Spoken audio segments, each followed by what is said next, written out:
Palavra pastoral, meditação.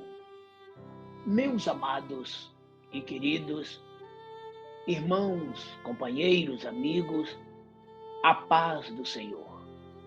Mais uma vez aqui encontro-me neste início de um novo dia para vos trazer mais uma de nossas meditações dentro da palavra de Deus. Vamos então mergulhar nas Sagradas Escrituras? Hoje estamos chegando, no último versículo do capítulo 13 da primeira epístola de Paulo aos Coríntios, o capítulo clássico do amor. E o que é interessante é que este versículo nos traz três coisas importantes mencionadas por Paulo. Vamos analisar o texto, vamos meditar nele. Olha o que diz o apóstolo Paulo. Agora, pois, permanecem a fé, a esperança e o amor. Estes três. Mas o maior destes é o amor. Sendo assim, irmãos, vamos dividir então este versículo, em três partes aqui, falando de cada situação desta que Paulo menciona: fé, esperança e amor. Então, Paulo, nos 12 últimos versículos, vocês vão lembrar que ele começou dizendo: ainda que eu falasse a língua dos homens, dos anjos, não tivesse amor, seria como metal que soa, como sino que tine. E aí ele começa a discorrer todas as coisas, que feitas fora do amor não têm para Deus a menor importância. Porque tudo tem que ser feito por amor e através do amor.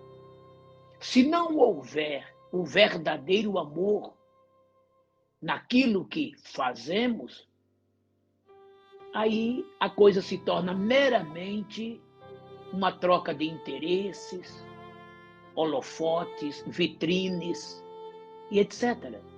Agora, quando a coisa é feita com base no amor, então eu faço até anonimamente, porque eu sou um cristão.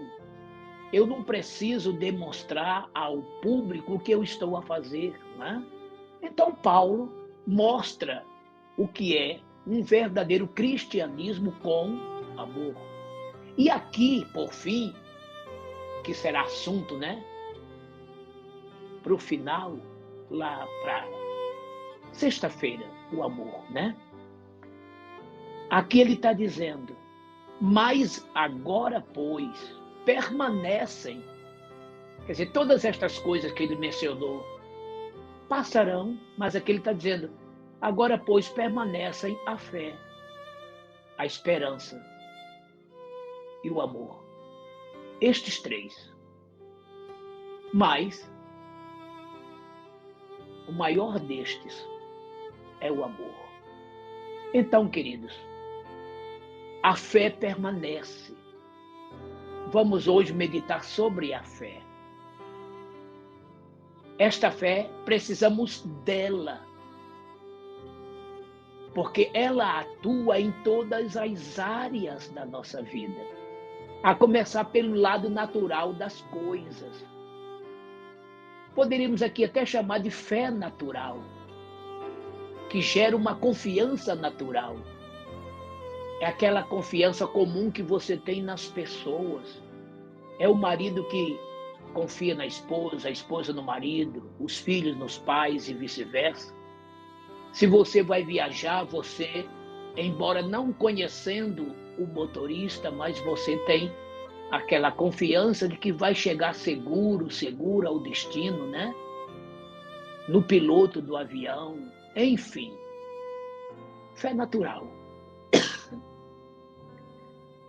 Num segundo momento, vem aquela fé salvífica, podemos dar esse título, né? A fé que produz, que gera salvação. Foi o que Paulo disse escrevendo aos Romanos, no capítulo 10, versículo 17. A fé vem pelo ouvir, e o ouvir pela palavra de Deus. Então, quando se prega o evangelho vai gerar no coração de quem ouviu a mensagem a fé. E esta fé vai fazer este ouvinte crer. E por meio do seu crer, ele será salvo, ela será salva. Nesse mesmo capítulo 10 aos Romanos, lendo a partir do versículo 13, Paulo disse: todo aquele que invocar o nome do Senhor será salvo. Mas aí ele prossegue perguntando: mas como eles invocarão se nunca ouviram? E como eles ouvirão? Melhor dizendo, né?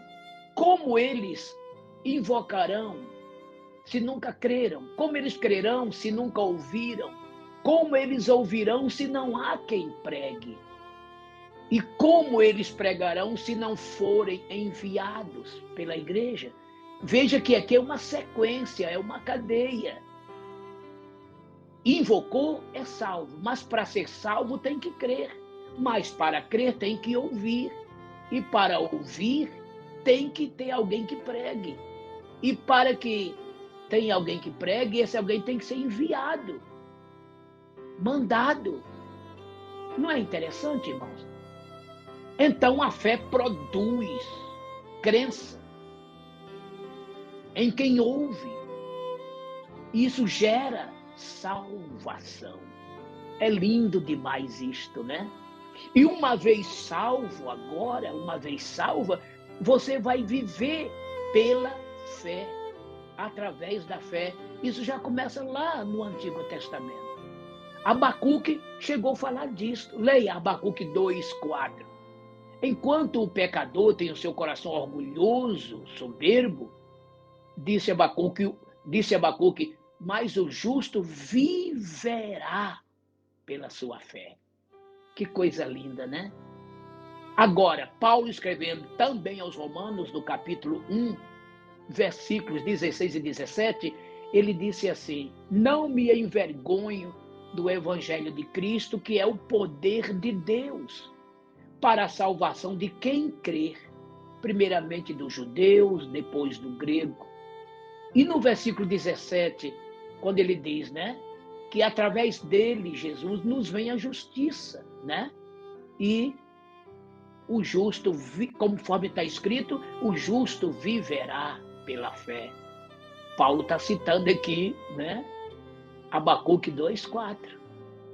Depois, o escritor aos Hebreus, no capítulo 10, versículo 38, olha o que diz o escritor aos Hebreus: mas o justo viverá da fé. Se ele recuar, a minha alma não tem prazer nele.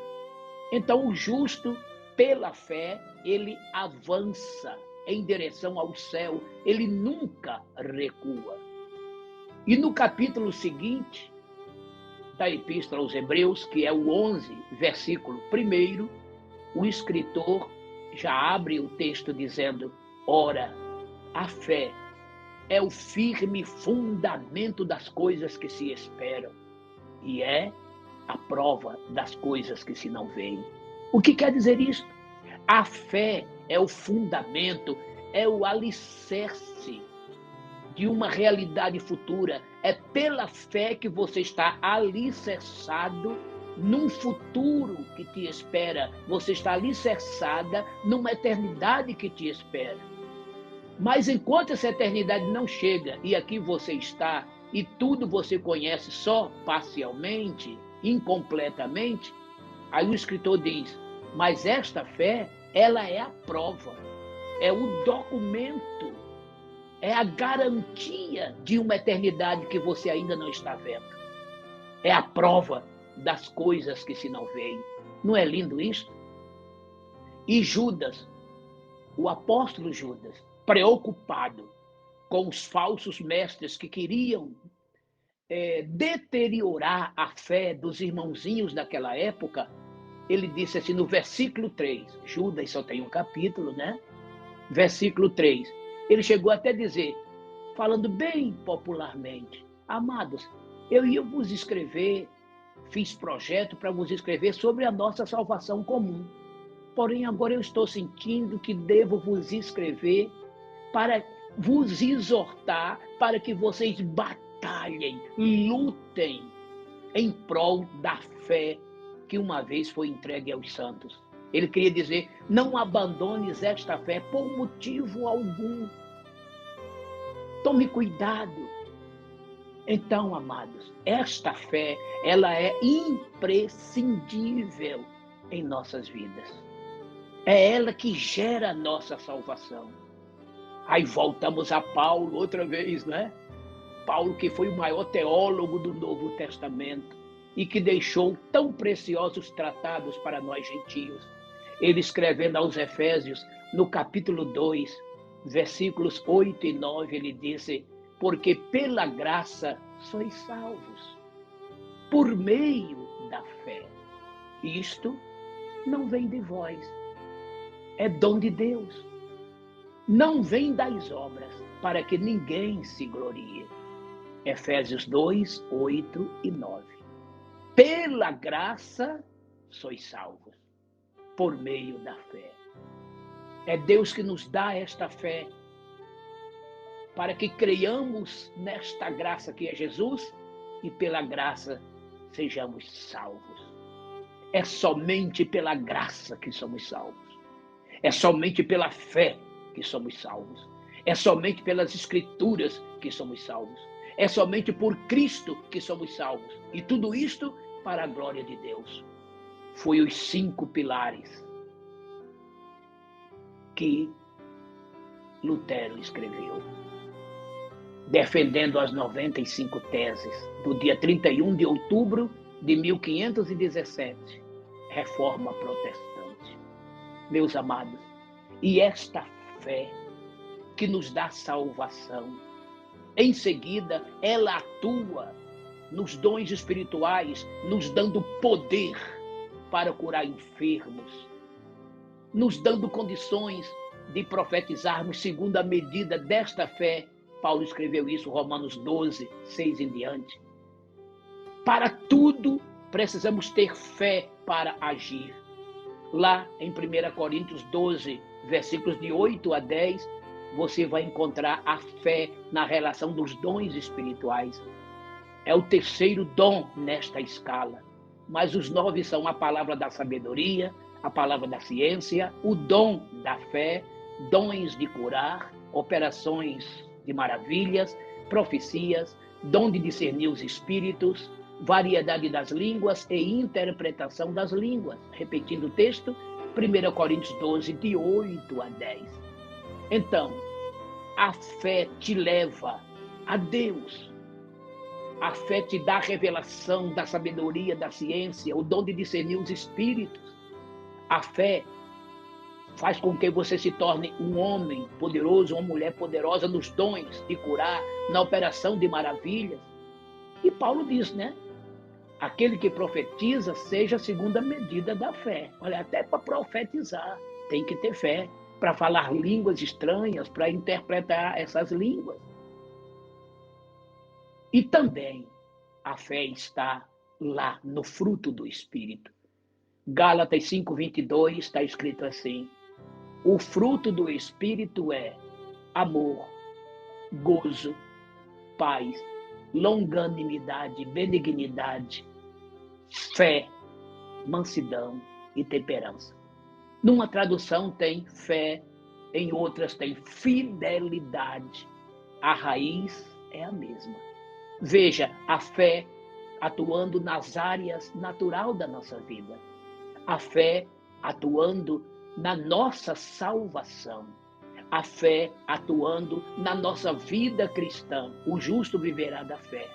A fé atuando nos dons espirituais. a fé atuando no fruto do Espírito em nossas vidas, forjando o nosso caráter cristão.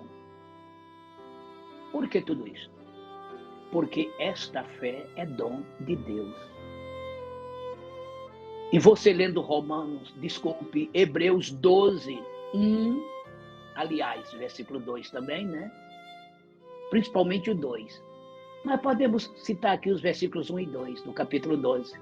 Portanto, nós que estamos rodeados de uma tão grande nuvem de testemunhas, deixemos todo o embaraço e o pecado que tão de perto nos rodeiam e corramos com paciência a carreira que nos está proposta. Olha agora, olhando para Jesus, que é o autor e o consumador da nossa fé. Parte A do versículo 2 do capítulo 12. É por isso que Paulo disse: pela graça sois salvos por meio da fé. Isto não vem de vós, é dom de Deus. E Jesus é Deus, e Deus é Jesus. E o escritor aos Hebreus está dizendo que esse Jesus é o autor da fé e o consumidor da mesma em nossas vidas. Aí pergunto eu, o cristão pode viver sem fé? Você vive sem fé? Quem não tem fé não conseguirá ser cristão, cristã. Quem não tem fé não poderá ser salva. Porque eu volto lá no começo da fala, né? A fé vem pelo ouvir. E o ouvir pela palavra de Deus. E esta palavra gera a fé que te faz crer, esta crença que te traz salvação e depois faz você viver a sua vida cristã pela fé, operando maravilha nos dons espirituais pela fé, tendo uma vida espiritual intensa, profunda, bibliocêntrica, cristocêntrica pela fé, até o dia que a trombeta tocar. E pela fé você será arrebatado, arrebatada. E pela fé chegaremos na glória celestial. Pela fé a igreja foi fundada, pela fé a igreja existe, pela fé a igreja prossegue, pela fé a igreja prega. É por fé que a igreja resiste às lutas, às intempéries da vida, tribulações, calúnias, até mesmo a própria morte. E quando Jesus disse no Apocalipse 2:10, ser fiel até a morte. Ele estava dizendo, tenhas fé até a morte e dar-te-ei a coroa da vida. Não perca a tua fé. Viu? Seja um homem de fé. Seja uma mulher de fé. Quando eu digo seja uma pessoa de fé, eu não estou dizendo que é para você sair por aí para demonstrar que tem fé, querer fazer maravilhas. Não. Ter uma vida de fé é pela fé ser um crente obediente à palavra, obediente a Deus, praticante de um cristianismo autêntico, sadio, maravilhoso. E pela fé, você que me ouve, vai vencer as lutas que te cercam. Você vai, pela fé, vencer o teu desânimo. Você vai, pela fé, vencer o teu estresse, tua melancolia. Você vai vencer, pela fé, esta depressão que está te envolvendo e querendo te sufocar. É pela fé que você vai mandar essa depressão embora e você vai ser vitorioso ou vitoriosa.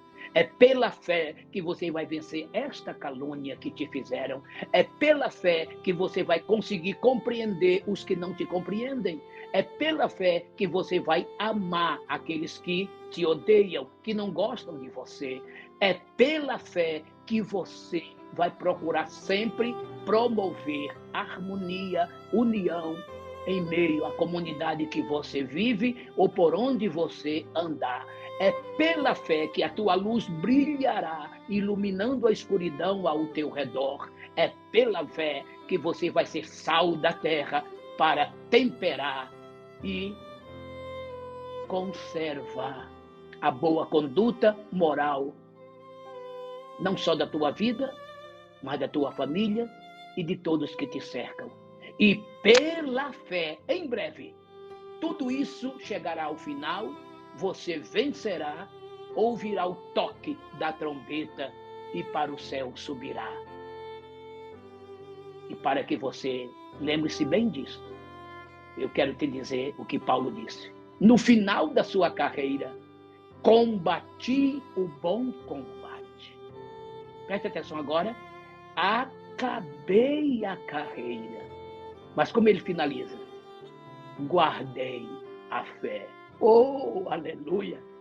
Ele acabou a carreira, mas ele não acabou a fé. Ele não interrompeu a sua vida de fé. Ele manteve a sua fé até o final de sua vida. Vou até repetir. Combati o bom combate. Acabei a carreira. Guardei a fé. Aleluia! Agora só me resta a coroa, que o justo juiz me dará naquele dia. Não somente a mim, mas a todos os que amam e aguardam a sua vinda. 2 Timóteo, capítulo 4, versículos 7 e 8.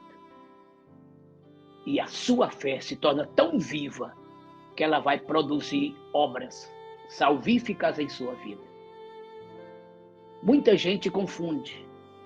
Muita gente faz obras só para dizer que tem fé, quando é o contrário. Por você ter fé, é que você pratica obras, caridades e etc. Seja uma mulher de fé, seja um homem de fé. Viva pela fé e pela fé seja vitorioso, vitoriosa e chegue de maneira indubitável à eternidade com Deus, deixando as coisas que para trás ficam. Pela fé, é claro, prossigo para o alvo, pelo prêmio da soberana vocação de Deus em Cristo Jesus, nosso Senhor.